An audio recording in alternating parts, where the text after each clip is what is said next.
नाशिकमध्ये महापालिका निवडणूक मतदानाची आता तयारी सुरू झाली आहे आणि निवडणूक साहित्य वितरणाचं काम सुरू झालेलं आहे। ईव्हीएम मतदान केंद्राकडे रवाना झालेला आहे तर निवडणूक कर्मचाऱ्यांना प्रात्यक्षिक आणि प्रशिक्षण दिलं जात आहे। नाशिकमध्ये मतदान केंद्रांकडे आता ईव्हीएम रवाना झालेले आहेत। संपूर्ण तयारी आता या ठिकाणी सुरू झाली आहे। कर्मचाऱ्यांना प्रात्यक्षिक आणि प्रशिक्षण देणं सुरू झालेलं आहे। नाशिकमध्ये निवडणुकीची पूर्ण तयारी सुरू आहे, मतदानाची तयारी सुरू आहे। निवडणूक साहित्य वितरणाचं हे काम आता सुरू झालेलं आहे आणि एकंदरीतच काय या परिसरामध्ये वातावरण आहे आढावा घेतला आमचे प्रतिनिधी योगेश खरे यांनी।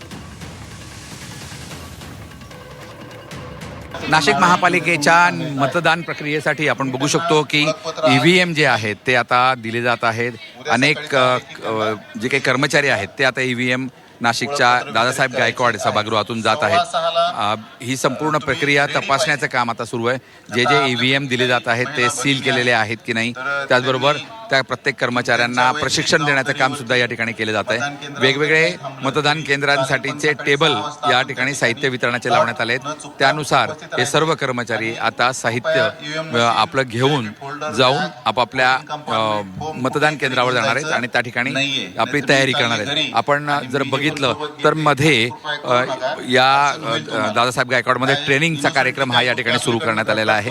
अनेक जे काही कर्मचारी आहेत ते नाशिकमध्ये उपस्थित झाले, त्यामुळे त्या सर्व शिक्षकांना जे काही सरकार शासकीय कर्मचारी आहेत त्यांना या ठिकाणी प्रात्यक्षिक दाखवली जात आहेत आणि त्याचबरोबर ट्रेनिंगही दिली जात आहे। कुठल्याही परिस्थितीत चूक होऊ नये किंवा पुन्हा मतदान करण्याची वेळ येऊ नये, तसंच काही अडचणी जर आल्या तर त्यासाठी काय काय प्रश्न येऊ शकतात, काय त्या ठिकाणचे सोल्युशन्स असतील, हे संपूर्ण ट्रेनिंग जे आहे ते या ठिकाणी दिले जात आहे। व्हिडिओ जर्नलिस्ट सोनू भिडेचा योगेश खरे, झी मीडिया नाशिक।